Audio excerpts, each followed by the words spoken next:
What happens when the world's most famous Muslim boxer walks unannounced into a struggling Christian church in the heart of poverty-stricken Louisville? The answer will shake everything you thought you knew about faith, unity, and the power of unexpected moments that change communities forever. It was a humid Sunday morning in August 1974, and the New Hope Baptist Church sat tucked between crumbling brick buildings on West Madison Street in Louisville's most forgotten neighborhood. The small wooden structure, with its peeling white paint and crooked cross above the entrance, had seen better days. Inside, barely 40 people filled the worn pews, their voices rising in a gospel hymn that echoed through the modest sanctuary. Reverend Thomas Mitchell, a 52-year-old man with graying temples and kind eyes that had witnessed too much suffering, stood at the pulpit, preparing his sermon. The congregation was tired, worn down by poverty, unemployment, and the weight of feeling invisible in a city that seemed to have abandoned them. The morning heat pressed against the windows as ceiling fans struggled to circulate the thick air. Children fidgeted in their Sunday clothes, while their mothers fanned themselves with church bulletins. The offering plate had been lighter than usual that morning, and Reverend Mitchell knew the church's roof needed repairs they couldn't afford. He had spent the previous night praying for guidance, for some sign that their small community of faith still mattered in a world that seemed to be moving on without them. Then the heavy wooden doors at the back of the church swung open with a loud creak that cut through the hymn like a knife. Every head turned. The singing stopped abruptly, replaced by gasps and stunned silence. Standing in the doorway, backlit by the bright morning sun, was a figure that seemed almost impossible. Muhammad Ali, the heavyweight champion of the world, stood there in a simple grey suit, his imposing frame filling the entrance. His face, known to millions around the globe, wore an expression of genuine humility as his eyes swept across the shocked congregation. Before we continue with what happened next, I need your help. If you're enjoying this story, please hit that subscribe button right now. We're working hard to reach 1,000 subscribers, and your support means everything. Even if you're watching on your TV or computer, take a moment to subscribe. And here's something really important. Click that hype button because it helps the algorithm show this content to more people who need to hear these powerful stories. Drop a comment below and let me know what you think so far. Your engagement keeps this channel alive. Reverend Mitchell felt his heart hammering in his chest. He recognized Ali immediately. Everyone in America did. But this was his church, his sanctuary, and the sudden appearance of the controversial boxer, a man who had publicly converted to Islam and refused to fight in Vietnam, created an instant tension that rippled through the room. Some congregation members looked excited, others confused, and a few elderly women in the front row appeared genuinely frightened. The Reverend's mind raced. What was Muhammad Ali doing here? Was this some kind of publicity stunt? A mistake? Ali walked slowly down the center aisle, his footsteps echoing on the old wooden floorboards. His eyes met those of the congregation members, and he nodded respectfully to each person he passed.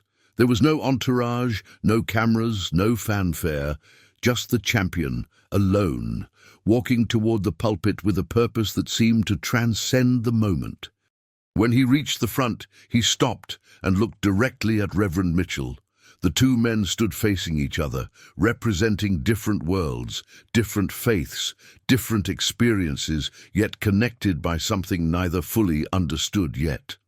"Reverend," Ali said quietly, his famous voice softer than it ever sounded in his boxing interviews, "I apologize for interrupting your service. I was driving past and felt called to stop. I don't know why, but I felt like I needed to be here this morning. If you'll allow me, I'd like to say a few words to your people." The Reverend's throat felt dry. His congregation waited, watching him, waiting for his response. He thought about the teachings he had preached for 30 years, about welcoming strangers, about love transcending boundaries. He thought about the judgment some would cast on him for allowing a Muslim into his Christian pulpit. But mostly, he thought about the genuine humility he saw in Ali's eyes, something the cameras never quite captured. "Brother Ali," Reverend Mitchell heard himself say, surprising even himself with the warmth in his voice. "Any man who feels called by the Spirit is welcome in this house. Please speak." Ali stepped up to the pulpit, and for a moment he simply looked out at the faces staring back at him. These weren't the wealthy spectators at his fights or the reporters who hounded him with questions. These were people who knew struggle intimately, who understood what it meant to be counted out before the fight even began. He saw single mothers working multiple jobs, elderly men whose bodies were broken from decades of hard labor, young people whose eyes reflected both hope and despair. He saw himself, or at least the version of himself that existed before the fame and the fortune. "I know what some of you are thinking," Ali began, his voice filling the small church with unexpected gentleness. "What's this Muslim doing in our church? Why is he here? Does he want to convert us? Does he think he's better than us?" He paused, letting the questions hang in the air.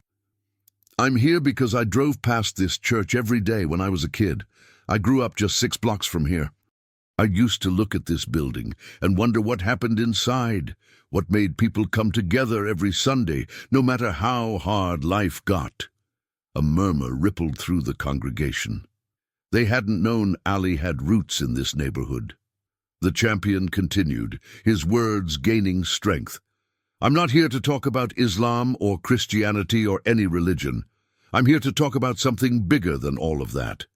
I'm here to talk about what happens when we forget that we're all fighting the same fight, when we let our differences blind us to our shared humanity." An elderly woman in the third row wiped tears from her eyes. Ali noticed, and his voice grew even more passionate. "You see, I've traveled the world. I've met presidents and kings. I've stood in front of millions of people. But you know what I've learned? The most important battles aren't fought in the ring. They're fought right here, in communities like this, by people like you who show up every day, even when the world tells you that you don't matter." Reverend Mitchell felt something shifting in the room, a palpable change in the atmosphere. The initial tension was dissolving, replaced by something he couldn't quite name. Ali gripped the sides of the pulpit, leaning forward as if sharing a secret with close friends. "When I refused to go to Vietnam, people called me a traitor. When I converted to Islam, people said I had lost my mind. When I spoke out against injustice, they stripped me of my title and tried to destroy everything I had built. But you know what kept me standing? It wasn't my religion, it wasn't my fame. It was the memory of places like this, of communities that refused to give up on each other, even when everything seemed hopeless." A young man in the back row leaned forward, completely absorbed. Ali's words were reaching places that traditional sermons sometimes couldn't touch. "I've read the Bible and I've read the Quran," Ali continued, "and you know what both books teach? Love, service, compassion, taking care of the widow, the orphan, the stranger, fighting for justice, standing up for those who can't stand up for themselves. The words might be different, but the message is the same." He pointed toward the stained glass window depicting Jesus, with children gathered around him. "That man right there, Jesus, he didn't care about buildings or titles or who had the right religion. He cared about people. He sat with the outcasts. He touched the untouchables. He challenged the powerful and lifted up the powerless. And whether you call yourself Christian or Muslim or anything else, if you're not doing that, then you're missing the whole point." Reverend Mitchell felt tears streaming down his face. In 30 years of ministry, he had never heard the gospel explained quite like this, especially not from someone outside his faith tradition. Ali's voice rose with the cadence of a preacher, though he would never claim that title. "This church right here in this forgotten neighborhood, with its leaking roof and empty offering plates, this church has more power than any palace or stadium. You know why? Because you show up. You show up for each other. You show up when it's hard. You show up when nobody's watching. That's real faith. That's real strength. A woman shouted, "Amen!" and others joined in. The boundaries between Muslim speaker and Christian congregation were blurring, replaced by a shared recognition of truth. Ali smiled, that famous smile that had charmed the world, but now it carried a different quality, something deeper and more authentic. "I'm going to tell you something that might surprise you," Ali said, his voice dropping to almost a whisper that somehow still carried to every corner of the room. "When I pray for churches like this. I pray for pastors like Reverend Mitchell who serve their communities with everything they have. I pray for people like you who keep faith alive in the hardest places. Because that's what God wants, whatever name you call him. He wants us to see each other, to help each other, to love each other across every line that humans have drawn to keep us apart." The silence that followed was profound, the kind of silence that holds more meaning than any words could express. Ali stepped back from the pulpit and looked at Reverend Mitchell. The pastor stood frozen, his mind racing with the implications of what had just happened. This wasn't just a celebrity appearance or a random visit. Something sacred had occurred in this small sanctuary, something that would ripple far beyond this single Sunday morning. "Reverend," Ali said, reaching into his jacket pocket, "I want to do something. I've been blessed with resources that most people never see, but what good is wealth if it just sits in a bank while communities like this one struggle?" He pulled out a checkbook, and the congregation watched in stunned silence as he wrote. When he finished, he handed the check to Reverend Mitchell. The pastor looked down at the amount, and his knees nearly buckled. $50,000. More money than the church had seen in a decade. But Ali wasn't finished. "This money isn't for a new building or fancy decorations. I want you to use it to serve this community, feed people, help them pay their rent, get medicine for the sick, tutor the kids. And here's the important part. I want you to help everyone who needs it, regardless of what they believe or where they come from. Make this church a place where Muslims and Christians and Jews and people of no faith at all can come together and see what real love looks like." Reverend Mitchell's hands trembled as he held the check. His voice cracked when he finally spoke. "Brother Ali, I don't know what to say. This is beyond anything I could have imagined. But I have to ask, why? Why us? Why this church?" Ali's expression grew serious, and for a moment the vulnerability behind the confident exterior showed through. "Because 20 years ago, when I was a scared kid named Cassius Clay, I walked past this church every day on my way to the gym. I was angry at the world, angry at the poverty, angry at the injustice I saw everywhere. One day it was raining hard and I didn't have an umbrella. A woman came out of this church, an old woman with kind eyes, and she shared her umbrella with me. She walked me 6 blocks out of her way to make sure I got to the gym dry." He paused, his eyes glistening. "She didn't know who I was. She didn't care. She just saw a kid who needed help. Before she left, she said something I never forgot. She said, 'Baby, whatever you do in this life, remember that we're all connected. Your success is my success. Your pain is my pain. Don't ever forget where you came from, and don't ever stop helping others rise.'" I never saw her again, but I never forgot those words. When I drove past this church today, I felt like I needed to honor her memory by doing what she did, by seeing people who need help and actually helping them. The congregation erupted in applause and tears. People were standing, embracing each other, overwhelmed by the moment. An elderly woman in the front row stood up slowly, leaning on her cane. "Young man," she called out, her voice wavering but strong, "that was me. I'm Mama Ruth. I remember that day. I remember you. You were so skinny then, all arms and legs and determination. Look at what you became. Look at what God did with that angry young boy." Ali's composure finally broke. He stepped down from the pulpit and walked to Mama Ruth, kneeling before her so they were eye to eye. "You changed my life," he said simply. You showed me that kindness doesn't cost anything but means everything. Every time I wanted to give up, every time the world tried to break me, I remembered you and that umbrella and those words. Mama Ruth placed her weathered hand on Ali's cheek. And now you're passing it forward. That's how it's supposed to work, baby. That's how we change the world. One act of kindness at a time, one person at a time, one community at a time. Reverend Mitchell watched this exchange and felt something crystallize in his mind. This was bigger than one donation or one inspiring speech. This was a blueprint for what the church could become, what it should have always been. He stepped forward, his voice filled with newfound conviction. Brother Ali, Mama Ruth, everyone here today, we've witnessed something extraordinary. But witnessing isn't enough. We have to act. From this day forward, New Hope Baptist Church will be more than just a place of worship. It will be a place of action, of service, of unity across all the lines that divide us. The congregation responded with enthusiastic agreement. Ali stood and faced them all. I'm going to come back, he promised, not for cameras or publicity, but to work alongside you, to serve meals, to mentor kids, to show the world that our differences don't have to divide us. They can make us stronger if we let them. Over the next few hours, something remarkable unfolded. Ali stayed at the church, talking with congregation members, listening to their stories, sharing meals from the modest lunch the church ladies had prepared.